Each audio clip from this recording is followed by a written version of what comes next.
From the Library of Congress in Washington, D.C. So welcome to the 16th Annual National Book Festival.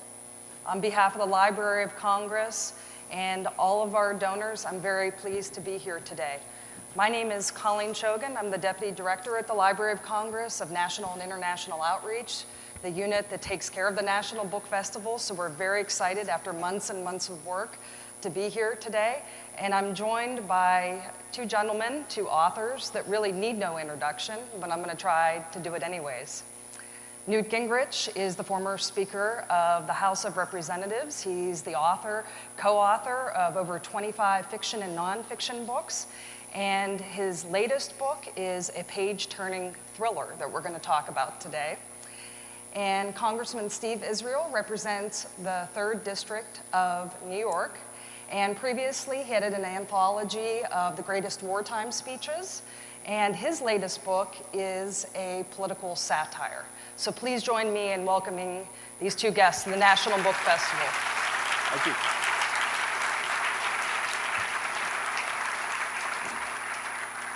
So we'll start out just talking about your most recent books.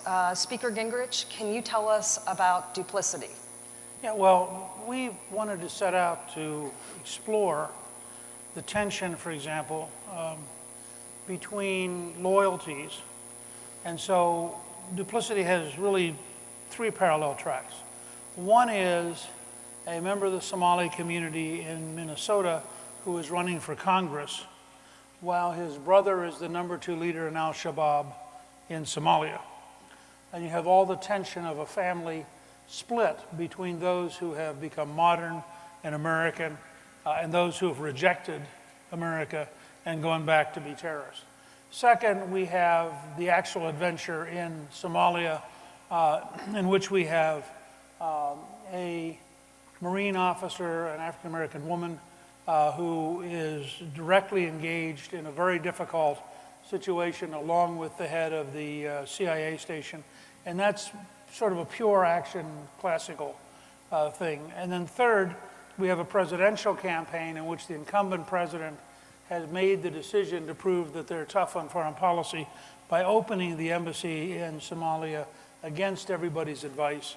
And it blows up, and then you get into the sort of underlying, do you really tell the truth even though it might cost you the election, or do you find a way not to tell the truth, which helps you, which actually runs parallel to some of the things that's in Steve's novel. So Steve and I, in some ways, are dealing with very different angles towards the same dilemma of a free society that finds transparency a little difficult.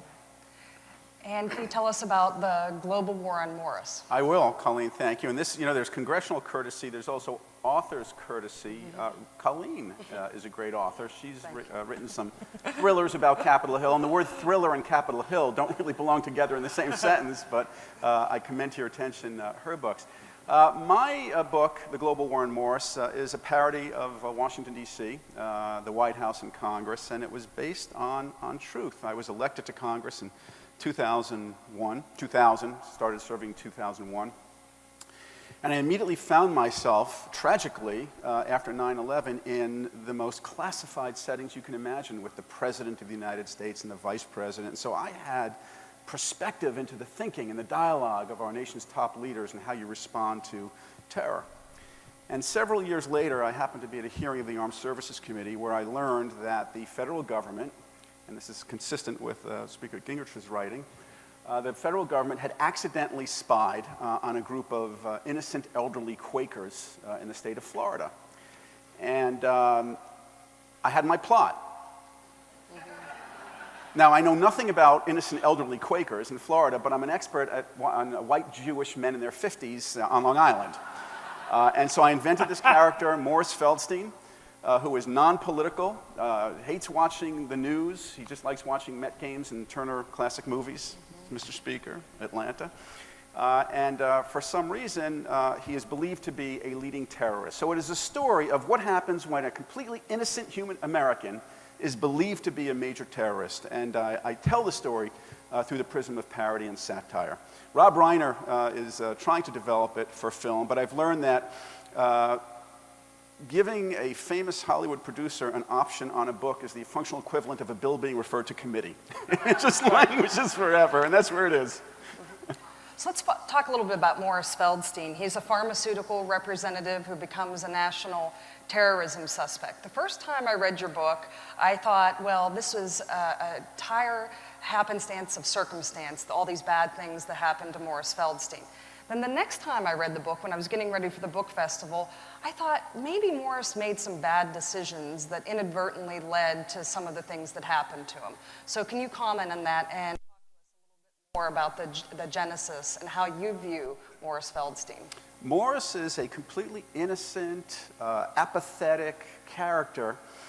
His wife, Rona, is very involved, very engaged. She has a crush on Wolf Blitzer. But Morris, like all of us, occasionally makes a mistake. He may have visited an internet site unwittingly that the federal government notices. He may have had a conversation with somebody who he doesn't realize may be a person of suspicion. And through an entire series of accidents, of coincidence, of innocence, Morris Feldstein is believed to be a major terrorist, and the story is how the entire federal government just comes down on this poor guy who can't understand why every time he goes to work, there are helicopters over him on the Long Island Expressway. Speaker Gingrich, talking and keeping with character development, you mentioned one of your very interesting characters, Captain Brooke Grant. Your book moves from place to place and storyline to storyline from different points of view, which is actually very difficult to do as a writer because you have to keep it all in your head. But tell us about Captain Grant, why you came up with that character. It's very unusual to have a heroine in a thriller, and are we going to see her in future books? Well, working backwards, yes. You'll see her in a book that comes out in October called Treason. And I think by that stage she's a major and her career is semi-prospering. We want to do a couple things, and we talked about this at length. And I have to say that this particular book was written with Pete Early, who is a terrific talent. He used to work at the Washington Post and has written a number of books in his own right. And we would really sit down and try to think through. So we start from an outline because we have so many parallel threads that you really have to have some sense of how they're going to fit together. It's like sort of having a building architecture before you start laying the foundation. And part of our discussion was that we wanted to represent the complexities of the modern military. So we wanted to find somebody who, and the Marines are normally assigned to embassies, and so we wanted to find somebody who would represent the changeover, which is very real, in which you would have a woman in a position that's potentially combat. And in this case, her parents had both died in 9/11, and so she had a real vested interest. We also tied her back into the power structure because her uncle, her father's brother, her uncle, had become chairman of the Joint Chiefs. And there's a tension between his desire to not let her get in danger and her determination to be treated like any other Marine. Although nobody knows going into it that Somalia is going to blow up the way it does. By the way, in doing some of the research for this, if you go to the Australian Foreign Ministry's website, they very explicitly say, do not go to Somalia, and remember that the airport is a high-value target for the terrorists because it's where people like you who are really stupid go. I mean, so we were just reassured that nothing had improved dramatically, and we weren't writing about something which was implausible. You've written all kinds of books, as I mentioned in your introduction. You've written some historical fiction. I believe that writing thrillers is a new endeavor for you. Do you have any particular influences? Why did you decide to write a thriller? Are there other thriller writers that you like to read? We've written some very interesting fiction books, both straight historical fiction, 3 volumes on George Washington, for example, and then alternative histories, one of which we have Lee winning at Gettysburg, and then walk through with the permutations for 2 more volumes of what might have happened in a post-Gettysburg Confederate victory kind of world. So we did a Pearl Harbor, which we had Admiral Yamamoto come forward and lead the raid as the greatest Japanese aviation leader. So we've done that kind of stuff. And I'd been approached for a number of years to do something that was contemporary, but I didn't feel comfortable. And the more I got engaged in studying terrorism, it's a funny thing because our two books, in a way, are really both pieces of the same problem. In that Steve is giving you a cautionary tale about the security state's ability to get totally wrong and to do it in a way that you as an individual are almost helpless in competing with. I'm trying to get across the idea that that's true, but by the way, there really are bad guys. And the bad guys actually tend to lie. And that our politicians are stunningly short-sighted. And I can say this having been a politician. All of the pressures of the system are on this morning. I once spoke to a very sophisticated national security advisor who had a very deep training in all this stuff. And I said, so what's your strategic plan? And he said, it's the front page of the Washington Post. He said, I get up in the morning and that defines how we're going to spend the day. And so we want to indicate when you make decisions in that framework and they start to go bad, particularly if it's close to an election, everybody has a pressure to lie. And it's not particularly Benghazi. You can go back through the last 5 presidencies. There are plenty of examples of that underlying pressure to say the thing that will get you through the election, even if you know it's totally wrong. Talking about writing style, when I read The Global War on Morris, I was really reminded of the writing of Christopher Buckley. You have a very witty, humorous, laugh out loud at times writing style. Thank you. Tell us a little bit about your influences and how did you develop that writing style? Well, let me just comment on something the speaker said. So he said he's no longer a politician, so he can say certain things. I have to wait until January 5th when I'm no longer a politician to say the same things. So invite me back next year. Okay. I was very much influenced by Carl Hiaasen. I think he's a great comic. He's here. He's here at the book festival. That's fantastic. Unfortunately, I think at the same time. Oh. I'll see you guys later. Christopher Buckley. One of the great thrills in writing the book. There were 2 thrills. One was, well, 3. Speaker Gingrich just told me that he enjoyed the comedy in the book. Bill Clinton called me. I was on the road one day, and I got a call from Bill Clinton. I thought, oh, my God, he's going to grill me about some race in Arkansas. I was the chairman of the Democratic Congressional Campaign Committee. He's unhappy about something, and he got on. He said, Steve, I love your book. That was the second thing. And the third was I got an email from Christopher Buckley, who had read my book, saying he enjoyed it, and he was encouraging me to write further. But the guy who really influenced me the most, I have to say, is an author named Nelson DeMille. I don't know if all of you are familiar with him. He's just wonderful. He happens to be a Long Islander. The John Corey series, Gatehouse, Lionsgate, Panther. And I got to know him, and I just loved his style because he writes thrillers, but with that kind of comic overtone to it. And I said, Nelson, I'm thinking about writing this book. What's your advice? He said, well, if I were you, I would, 1, don't quit your day job, stay in Congress. 2, get plenty of alcohol, lock yourself in a room, but don't bring in any weapons. And he helped mentor me during the writing of the book. He was very, very helpful. Well, speaking of that, you wrote The Global War on Morris when you're a sitting member of Congress, and that's a pretty busy job, right? We can all agree on that. So how did you fit that into your daily work? Writing takes time, so how did you manage that? I wrote the entire book. I know this seems implausible. I wrote the entire book on what used to be my BlackBerry and then was my iPhone in real time. So I would come out of a briefing with President Bush, Vice President Cheney. Obviously, I wasn't allowed to bring anything out of the briefing, but I would just kind of write my impressions and talk about the dialogue that I heard. And then when I would see something or hear something, I would just start writing. And planes, trains, automobiles would wake up every morning at 5, write for a couple hours, and then go to work. And then during some congressional committee meetings, depending on who was testifying. Speaker Gingrich, you're not in Congress anymore, but you're very busy. You're a political consultant and political communications. When do you find time to write?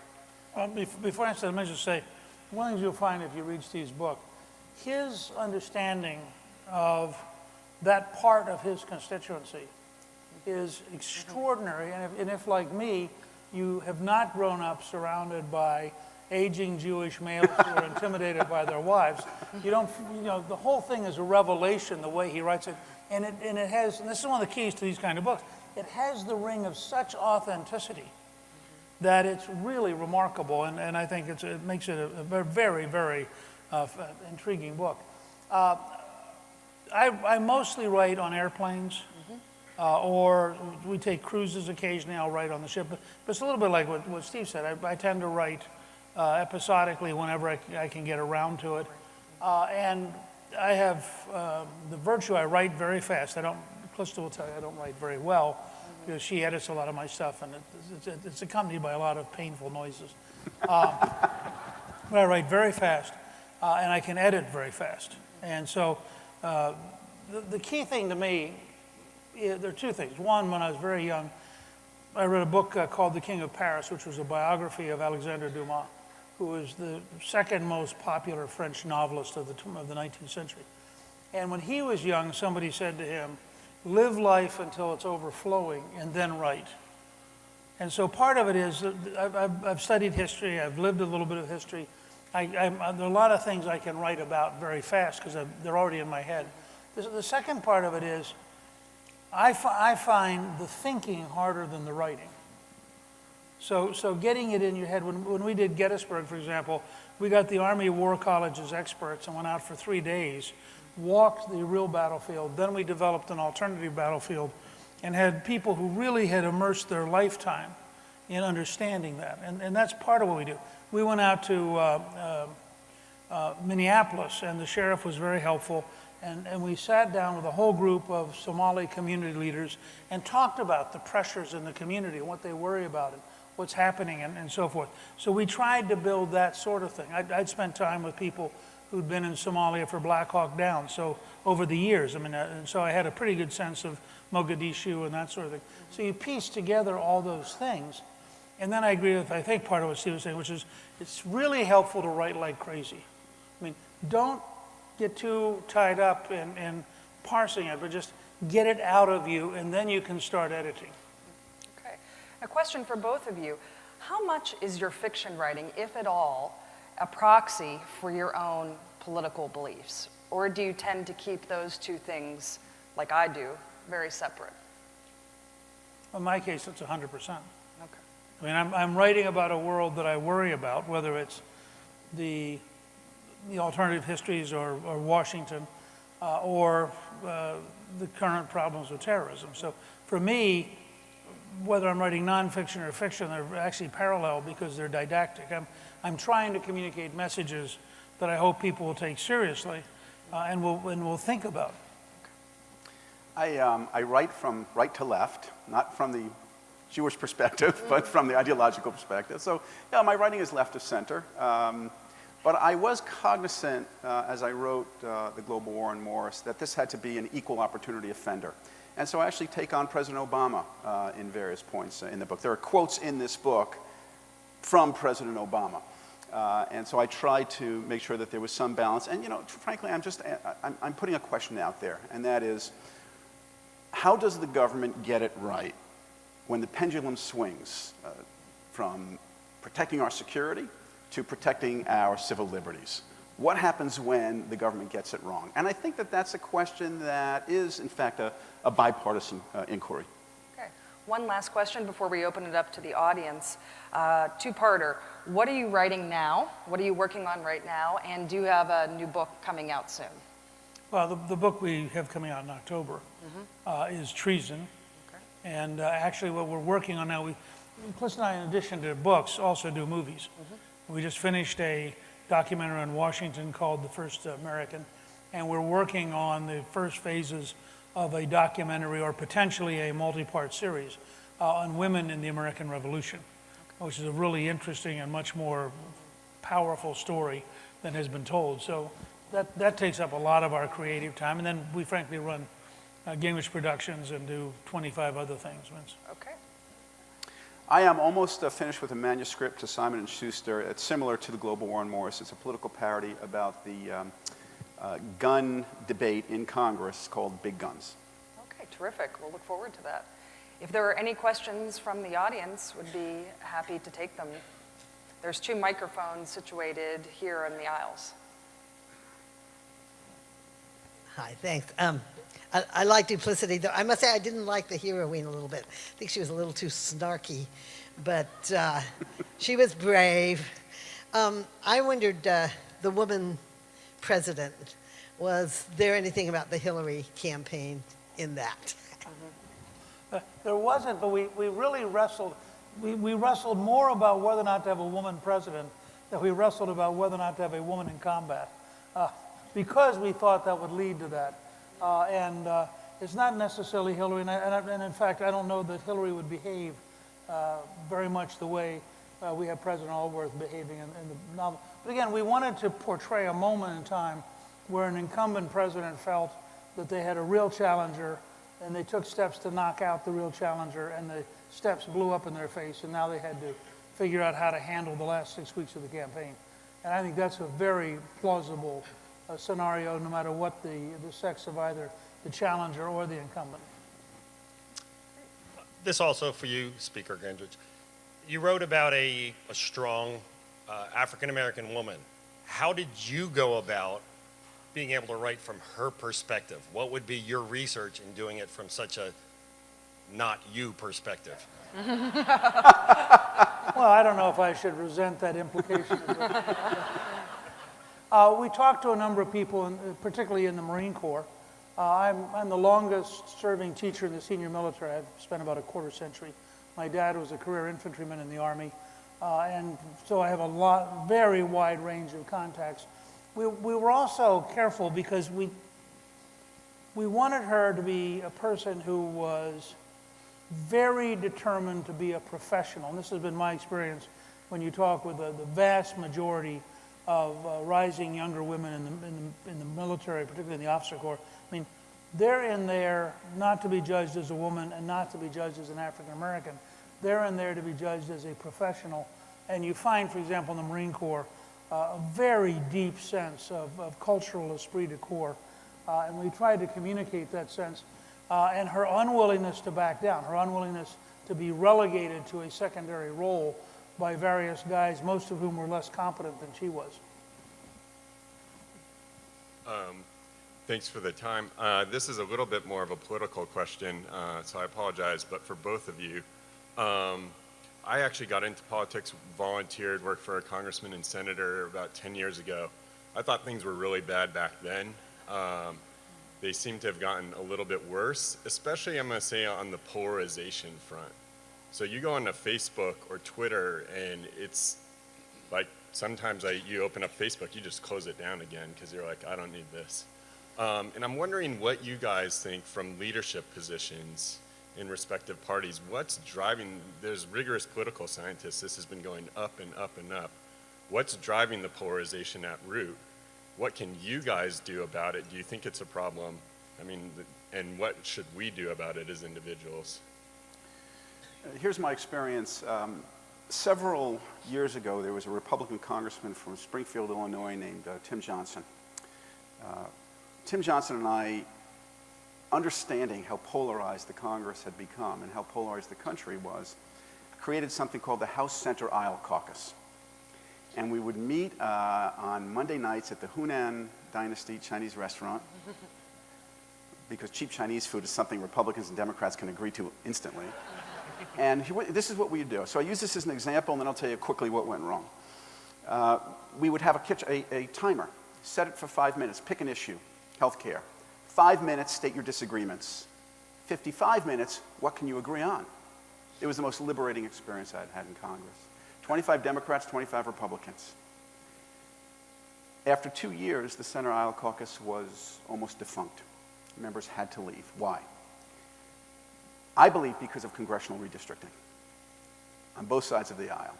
There are 435 congressional districts in Congress. I'm the former chairman of the Democratic Congressional Campaign Committee. My job was to elect Democrats and defeat Republicans. I can tell you the true number of competitive congressional districts in the country out of 435, maybe 60, if that much.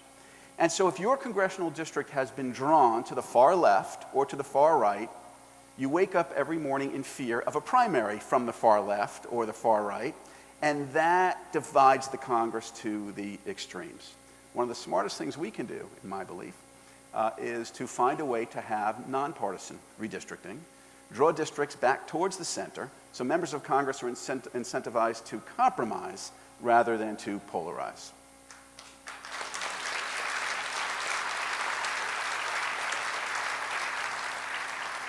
Yeah, I guess I'd make two very different points. The first is intense polarization is not a uniquely 21st century behavior. If you go see the musical Hamilton, you'll notice that the vice president shoots the secretary of the treasury. And we haven't had that happen in years. I mean, so I start with the idea that this is a very rough and tumble country. And politics, Dick Gephardt, who was the Democratic leader when I was Speaker, Dick and I used to talk about the fact that politics is how we sublimate civil war. That politics is about dreams, passions, ideals, interest, money, and they're really big differences that are real. They're not just made up by things. I think the one place where I guess I would be skeptical of Steve's solution is if you look at the Senate, where they're elected statewide, so there's no gerrymandering, the Senate is at least as deadlocked as the House in terms of partisan. And I think that's in part because the divide is that real. I mean, if you look at the underlying polling data right now, the gap between a hardline Hillary person and a hardline Trump person is a really big gap. And it's reflected in the two candidates. And I think that's because, and remember that in some ways to Trump's, Cruz was in some ways to Trump's right, and certainly Sanders was in some ways to Hillary's left. So the potential gap could have been bigger, not smaller. And I think we're in a process of a conversation as a country that could easily take 20 more years to sort out. If we get really smart, it could take 4 to 8 to 12 years. If we're really not very smart, it could take up to 20. But we've had very difficult, now I'm not being a Pollyanna. Charles Krauthammer asked me one night why I was fairly comfortable with the risk of Trump and what was going on. And I said, well, I'm a historian. Compared to the American Civil War, this isn't bad. He said, that's your standard? I mean,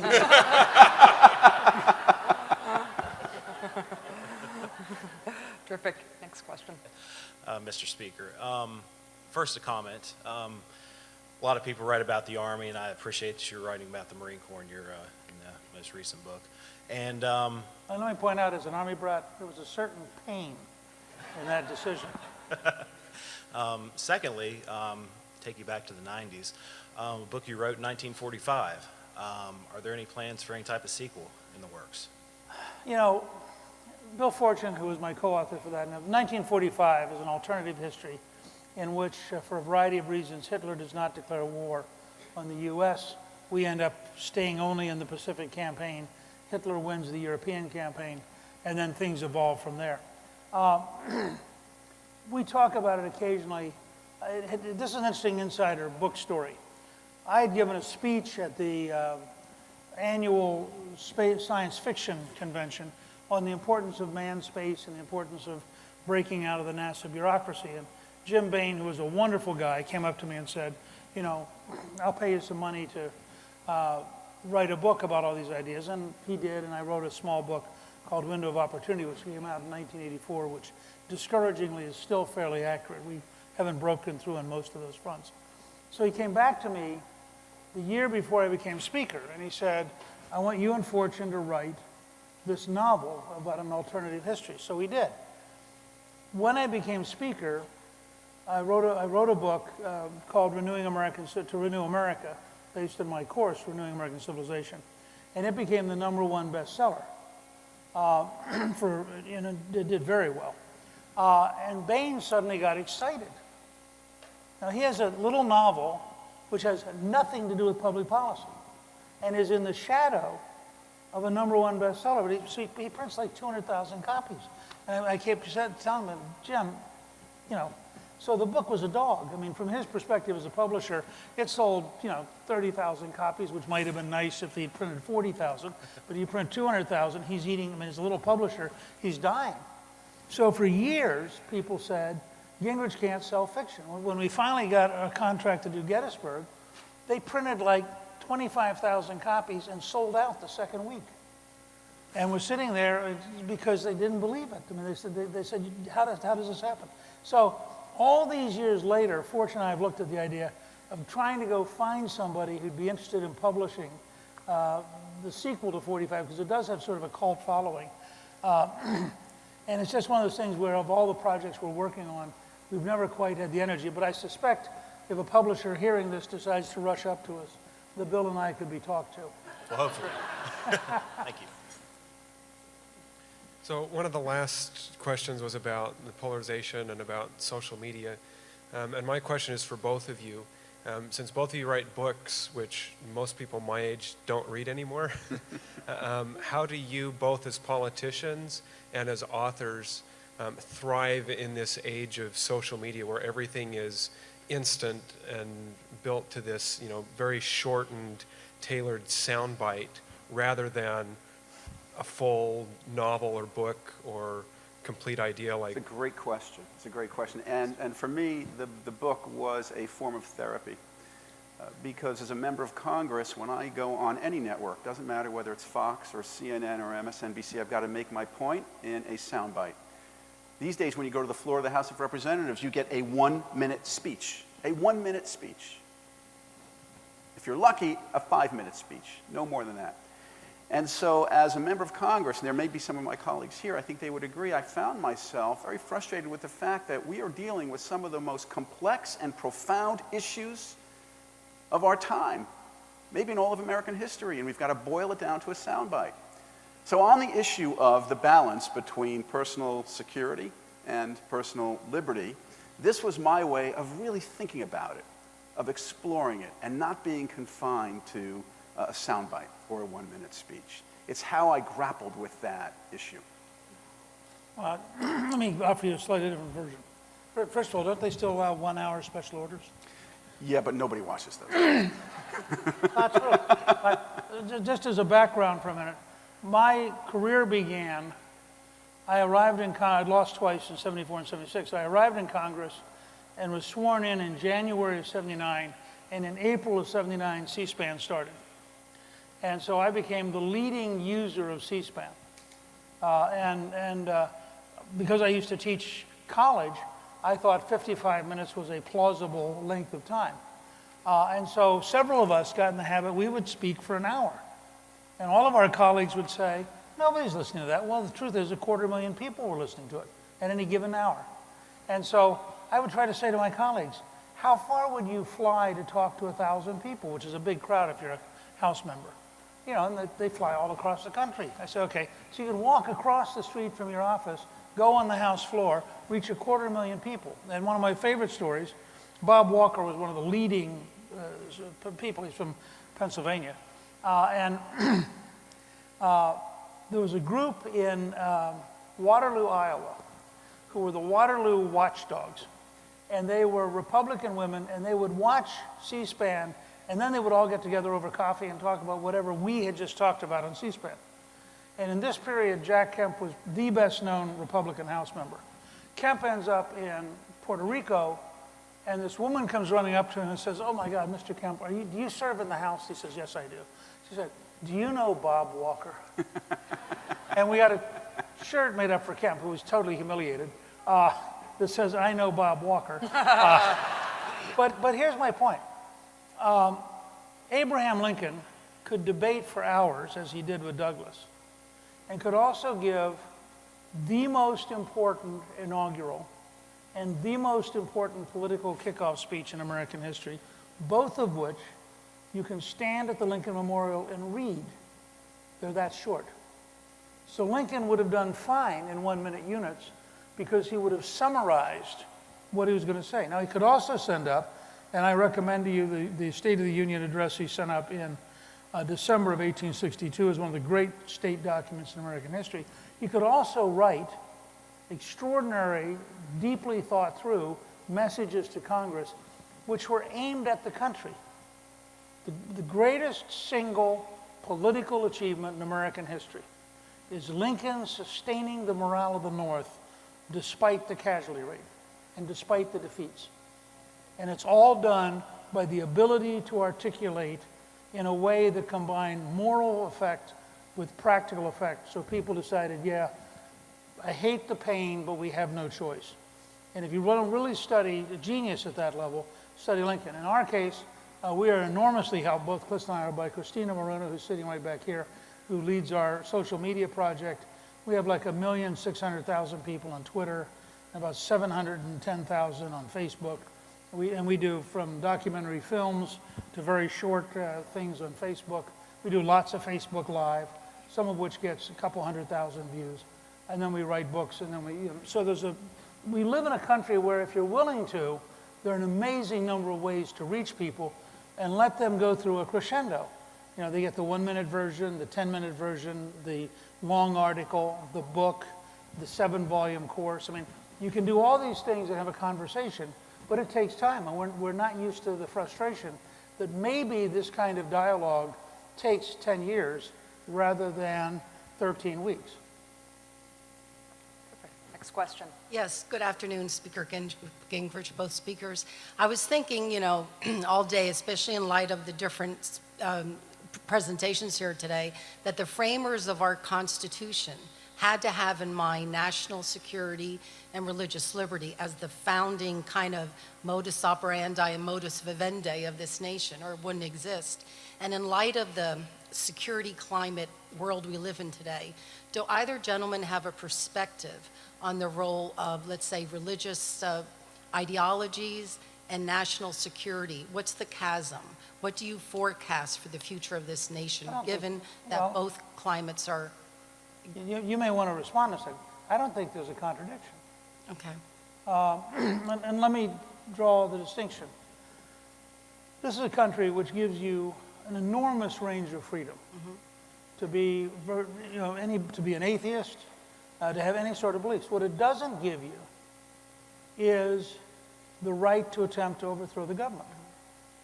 So if you come into the U.S., and I'll give you an example. The man who built the car bomb that didn't go off in Times Square, the one where he got his engineering backwards, and it fizzled, and somebody walked up to the guy who was running a hot dog stand, walked over to the cop and said, "That car is smoking." And they looked at it, and it turned out it was a car bomb. Well, he was a Pakistani. He had gotten American citizenship. He had gone back to Pakistan to take an advanced course in bomb making, much the way you might, go to an extension school or something. He came back to the U.S. and he built the bomb. He's taken to court. The judge says to him, "How could you do this? You swore an oath of allegiance when you became a citizen." And the man's answer was very straight. "I lied. You are my enemy. I have a moral duty to lie to you." Now, we don't today know how to have a debate about what you do. This is not, in the sense you mean, religious liberty. This is not a religious opponent. This is an ideological opponent dedicated to the destruction of the American system. And you have every right to defend yourself against somebody who wants to destroy your country.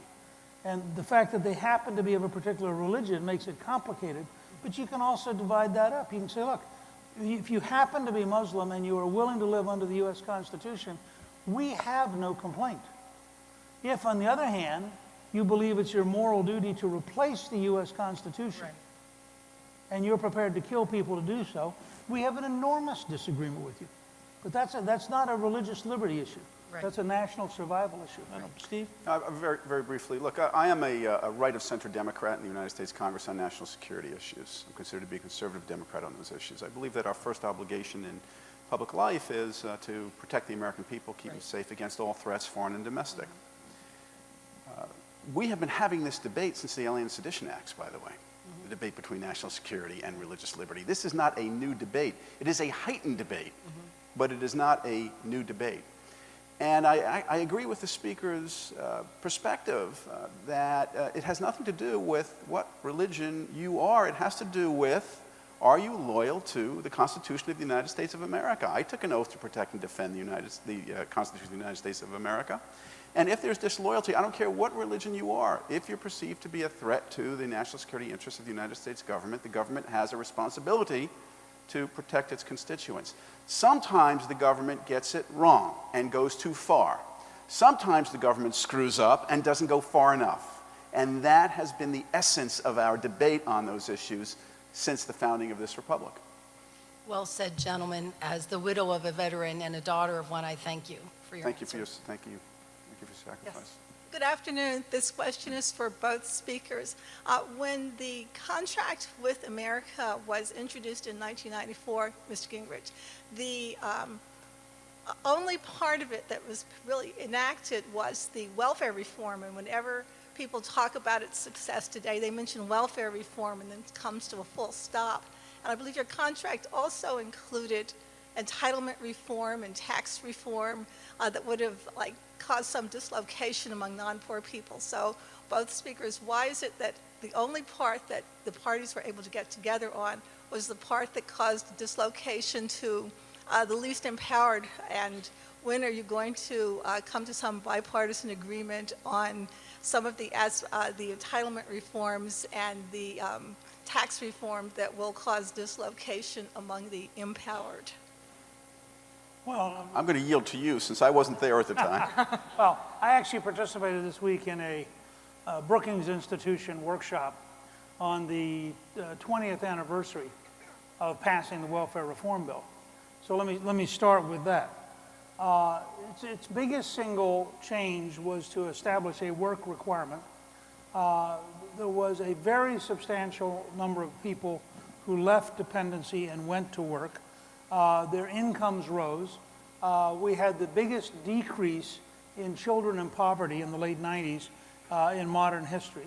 And most people think it was directly related to the fact that we required welfare offices to shift from being dependency offices to being employment offices and to focus on how they could help people get jobs rather than how they could help people remain dependent. So that was that part. We had a commitment to a balanced budget. The only 4 balanced budgets in your lifetime came out of that contract. So that was a fairly significant change. And by the way, we did it while setting priorities. We doubled the size of the National Institutes of Health while balancing the federal budget because we thought research into biology and into health was in fact a major part of our future as a country. We passed everything through the House. We voted on everything in the first 100 days, actually the first 93. We passed everything except term limits, which did not get a constitutional majority in the House. And frankly, the desire for term limits dropped dramatically once we had won the election because we proved to people you could defeat incumbents. In a sense, the election of 2006 and the election of 2010 had a similar kind of effect because if you can beat them, you don't need to worry about term limits. Just go out and beat them.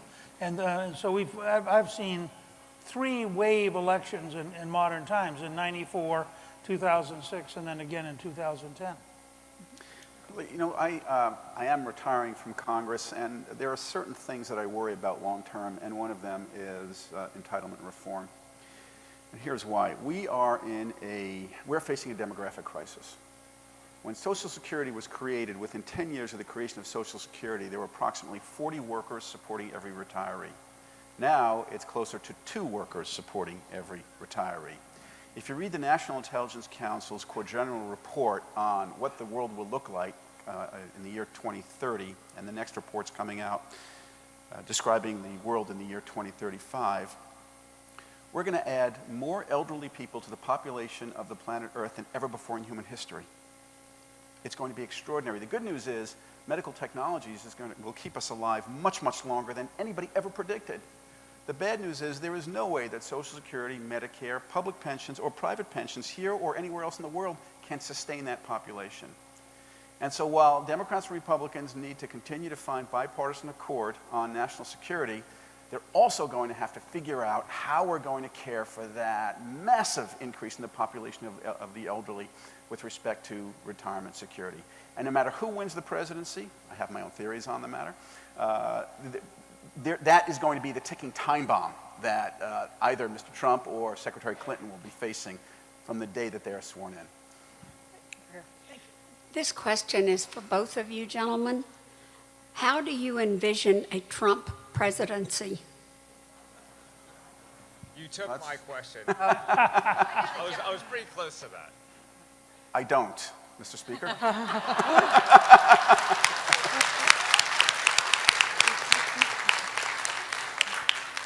That was a good answer, but I'm not allowed to. I can't use the same. Soundbite, though, remember. 2 words. I think it will be, well, I tell people to get some historical perspective on Trump, combine the disruptive patterns of Andrew Jackson with the sheer physical energy of Theodore Roosevelt and the permanent salesmanship of P.T. Barnum. And there's something in those 3 that comes together and that sort of creates Trump. If Trump wins, and I think the odds are probably at least even money, we'll know a lot more after Monday night. But if Trump does win, I think he'll be an extraordinarily change-oriented president. I think that he will rely on his ability to generate enormous waves of public demand so that his instinct will be to go into congressional districts and have, you know, rallies of 40,000 or 50,000 people at a time in football and baseball stadiums, and he'll be capable of generating that, and that will actually get the attention of a lot of members of Congress. You know, you get 50,000 of your constituents somewhere, you tend to listen to the guy who did it. Reagan, the best study of what Reagan learned that made him so effective is a book called The Education of Ronald Reagan, which is a little book that was a study of Reagan at General Electric. And Reagan worked with a guy who was the vice president for employee relations at GE. He had 7 unions. 2 were headed by communists and 5 were just left-wing. And all 7 wanted to make demands that would bankrupt General Electric. And you couldn't negotiate with the senior leadership. So this guy, his name was Bulwer. Bulwer actually built a model of communication to convince the members of the union of what was economically sustainable, so that they would not vote for a strike that was irrational. And he brought Reagan in because he wanted a popular figure who would be nice and pleasant. And so Reagan went around the country and gave something like 370 speeches to blue-collar workers at factories owned by General Electric. Back then it was a huge employer of blue-collar workers. Reagan wouldn't fly. He went through a period from 1945 to 1965 when he wouldn't get on an airplane. And so he was going around by train, and Bulwer is giving him all these conservative economic texts to read. And Reagan learned the whole model that if you could move the opinion of the majority of the people, that the political leadership would follow it. Now, they were doing it at GE to get the union leaders to follow it. Reagan did it to the country, and Reagan's model was, I will show the light to the American people so they will turn up the heat on Congress. And I watched him do it again and again, where he'd make a speech which is very dense. If you go out and look at Reagan's speeches, and Callista and I did a documentary on Reagan called Rendezvous with Destiny. Reagan's speeches have lots of facts, and they're designed to drive home for you why you have legitimacy to call your congressman or your senator. And Reagan could move the country 20 or 30 points with an Oval Office address, and people knew it. He's very formidable. Trump will use a variation on that model if he gets elected, and he will start with very big changes, in my judgment. I mean, he will not come here to be one more normal political leader. He'll come here to pass very large changes, and will gamble the rest of his career on being able to get things done with the American people insisting that Congress pass it. That's my guess. We have time just for a brief question. One last brief question. I hate to do this, but I have a question about the debate Monday night. And my concern is that Donald Trump is not a policy wonk. You have lots of familiarity with policy, and how do you coach somebody like Donald Trump to be able to talk policy with somebody like Hillary Clinton, or how do you coach him during the debates? Well, let me just say, and I do a brief commercial. I do 2 free newsletters a week at Gingrich Productions. One of them this week was on debate coaching. And I describe both Hillary's problem and Trump's problem. And they're very different. Trump is the fastest debater I've ever seen. If you look at the Republican debates, there were 12 of them. The elites didn't believe he was very smart. And the elites didn't believe he, in fact, if you watch, I got turned on. The very first debate with Megyn Kelly, Fox hosted, everybody in the elite said Trump lost the debate because he got in a big fight with Megyn Kelly. And Callista and I were looking at it, and about midnight, I began to realize that on Twitter and on Facebook, 70% said Trump won out of a field of 16 now. It wasn't 70% of Trump versus Cruz. It was out of 16 people, 70% were picking Trump. And I said, wait a second. If everybody who's an expert on Fox News said he lost, and 70% of the everyday people said he won, this is about as big a gap as I've ever seen. And it continues to up to today. Trump's strength is sheer speed and the fact that he's totally comfortable with himself. I mean, so whether he's talking about the size of his hands, which is the weirdest moment in presidential debate history, or he's talking about, you know, little Marco, or low energy Jeb, or the 647 buildings he built on Tuesday morning before he got up, he's totally authentic. And so you're staring there, fascinated by this weird hair and this big guy, and he's bouncing around, but he has lots of energy and he's very comfortable. And they're going to ask him lots of questions he doesn't know, so he won't answer them. He'll make up his own answer for the question he wishes they'd ask him. But how and does the average, Hillary- and the average person will go, oh, that's okay, fine. Hillary's great strength is she knows an enormous amount, but she's not nearly as fast as Trump is. Now, what she's going to try to do is practice. And my guess is they've gone through 30 different debate variations.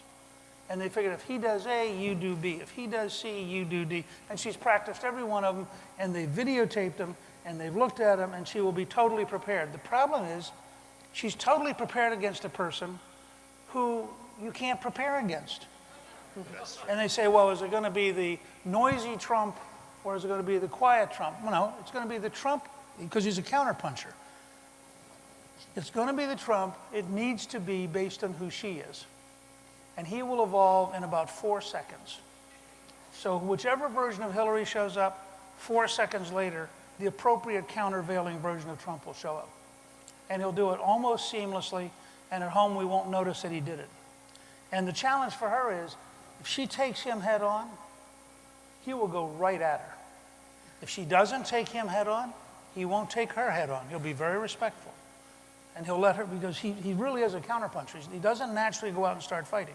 He just clobbers you. I'll close with this. I once said, Bill O'Reilly said to me, why don't these guys attack Trump? And I said, because Trump is the grizzly bear and the revenant. You know, you get his attention, he gets awake, he comes over, he bites off your face, he sits on you for a while. Everybody else in the room has gone, not me. I'm not doing that. You see what he just did? Well, we certainly heard a lot of differences of opinions today, but This is why he should have been Donald Trump's vice Right. presidential nominee. But there's one thing that I think we can all agree on. These two gentlemen are terrific writers, and I commend both of their books to you. So happy reading. Thank you for coming to the book festival. I didn't realize you wrote.